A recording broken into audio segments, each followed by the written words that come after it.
नमस्कार भारत। आज का विषय आप टाइटल से या थंबनेल से समझ गए होंगे कि क्या आप भी अंबानी फैमिली की तरह रिच बन सकते हैं। तो फ्रेंड्स, मैं बिल्कुल आंसर दूंगी, यस बन सकते हैं। यदि आप उस फ्रीक्वेंसी में आ जाएं, आप वो सब चीजें करें जो उन्होंने किया, तो आप निश्चित रूप से रिच बन सकते हैं। अब मैं इसको बताऊं, ये वीडियो मैं बहुत दिनों से बनाना चाह रही थी। जब से अनंत और राधिका की शादी हुई, मैं उसको बहुत सर्च कर रही थी, रिसर्च भी कर रही थी उस पर।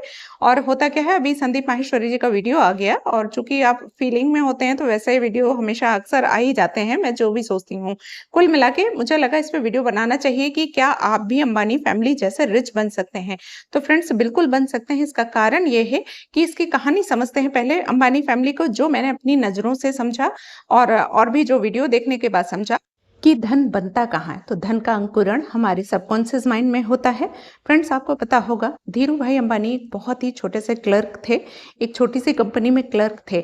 बावजूद इसके उनके ब्रेन में कहीं ना कहीं धन का अंकुरण बहुत पहले ही उसी पीढ़ी में हो गया था। यानी आज तीसरी पीढ़ी चल रही है अंबानी फैमिली की, लेकिन शुरुआत बहुत ही छोटे परिवार से हुई थी। उन्होंने समझ लिया था कि धन कहाँ से कैसे कमाया जा सकता है। हमको पता नहीं है, हम लोग साधारण तरीके से सोचते हैं कि बाहर मेहनत करने से पैसा आता है, जबकि वास्तव में आपको पता, अगर लॉ ऑफ अट्रैक्शन को फॉलो कर रहे हैं तो जान गए होंगे कि धन सबसे पहले हमारे दिमाग में बनता है। पहली 50% लड़ाई तो यहीं पर है।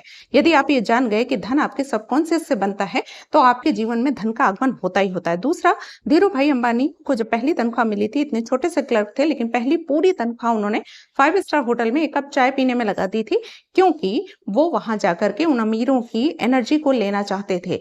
वो समझना चाहते थे कि कैसे धनी लोग यहाँ पर आकर के क्या करते हैं और कैसा माहौल होता है, क्योंकि वहां जाने के बाद आपका फीलिंग ही बदल जाती है, और फीलिंग बदलने के साथ ही कॉन्फिडेंस बदल जाता है। दूसरा, उस परिवार ने धीरे धीरे धीरे इस हद तक प्रोग्रेस की कि आज मुकेश अंबानी न केवल भारत के बल्कि एशिया के सबसे रिचेस्ट व्यक्ति हैं और विश्व के भी रिचेस्ट व्यक्तियों में शामिल हैं। तो फ्रेंड्स, समझते हैं कि इस परिवार ने ऐसा क्या किया। तो जो मुझे समझ में आया, पहली चीज तो धन दिमाग में बनता है, वो सब बहुत अच्छे तरीके से उस कला को जानते हैं। दूसरा, ग्रेटिट्यूड। अनंत और राधिका की जब शादी हुई, शादी तो क्या थी, अभी एंगेजमेंट थी, वहां पर उन्होंने देखा होगा, आप लोगों ने देखा होगा कि किस तरीके से यह परिवार ग्रेटिट्यूड देता है। और अनंत और राधिका अपने माता पिता के दोनों परिवारों के पक्षों को, साथ ही जितने व्यक्ति आए थे सबके प्रति कितने हम्बल और कितना ज्यादा ग्रेटिट्यूड दे रहे थे। तो ग्रेटिट्यूड की पावर वो सब जानते हैं, और जितने भी धनी व्यक्ति होते हैं वो सब जानते हैं कि ग्रेटिट्यूड कितना महत्वपूर्ण होता है। तीसरी चीज जो समझ में आई कि सेल्फ लव। आपने देखा होगा, अंबानी फैमिली कभी भी जब भी अपने बच्चों की शादी करती है तो हर बच्चे को लेके आती है। अनंत का वेट आपने देखा होगा कितना ज्यादा है, सामान्य परिवारों में होगा तो उस बच्चे को इतना ज्यादा कोसा जाएगा या ऐसी ऐसी बातें कही जाएंगी कि तुम इतने मोटे हो, इतने हैवी हो, क्या है। लेकिन जब अनंत बोल रहे थे तो उससे उनकी सेल्फ वर्थ समझ में आ रही थी, सेल्फ कॉन्फिडेंस समझ में आ रहा था, सेल्फ लव भी समझ में आ रहा था कि किस हद तक वो अपने को प्रेम करते थे, तभी इस लेवल पे वो बोल पा रहे थे। कितना अच्छा बोल रहे थे, कितना हम्बल तरीके से बोल रहे थे। इतना बड़ा प्रोजेक्ट बनतारा जैसा उन्होंने डाल दिया। यानी वो अपने बच्चों को, सभी को एक विशेष तरीके से पालते हैं।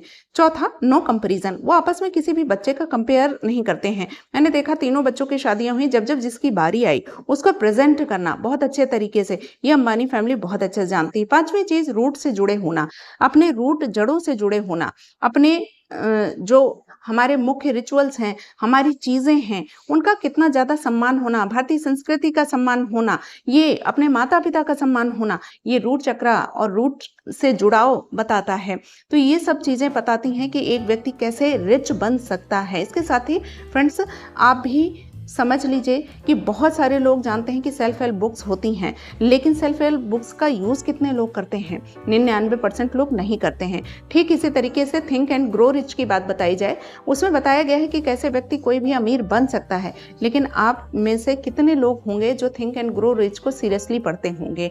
कुछ चीज़ें होती हैं जो हम अपने अनुभव से सीखते हैं, तब हम धीरे धीरे जान पाते हैं। कुछ चीज़ें बनी बनाई हैं, तो क्या हम उनको सीख करके, उनको फील करके, उनको जान करके, उनके नियमों को लागू करके अपने जीवन में धन को आकर्षित कर सकते हैं?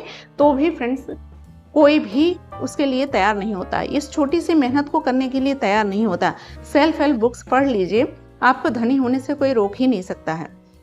आपके पास पढ़ाई की डिग्री हो ना हो, धन आपके पास आ जाएगा। ये तो मैंने भी पढ़ने के बाद जान लिया है कि वास्तव में धन बनता कहाँ है, कैसे बनता है, किस तरीके से बनता है। और इस चीज़ की स्पेशली अपने भारत में तो बहुत ही कमी। हमारे यहाँ सिर्फ पढ़ाई को ही माध्यम मानते हैं कि पढ़ाई कर ली, बहुत अच्छे नंबर आ गए तो हम धनी बन जाएंगे, जबकि स्थिति ये है कि सेल्फ हेल्प बुक्स पढ़ लीजिए, पढ़ाई कम भी है तो भी आप बहुत धनी बन जाएंगे, क्योंकि इस्तेमाल ब्रेन का करना है, विजडम का करना है।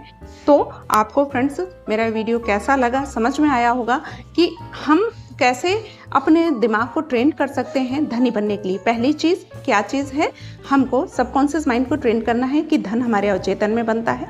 दूसरा ग्रैटिट्यूड, तीसरा सेल्फ लव, चौथा जड़ों से जुड़े होना, नो कंपैरिजन, और इसके साथ ही हम अच्छी किताबें, अच्छी चीज़ें ये सब पढ़ें जिससे हमारा सेल्फ डेवलपमेंट अच्छा हो सके और धन को हम अपने जीवन में आकर्षित कर सकें। तो आप बताइएगा वीडियो कैसा लगा, कमेंट भी कीजिएगा, मुझे वीडियो बनाने की प्रेरणा भी मिलती है। मेरे वीडियो में लास्ट तक बने रहने के लिए थैंक यू सो मच। नमस्कार भारत।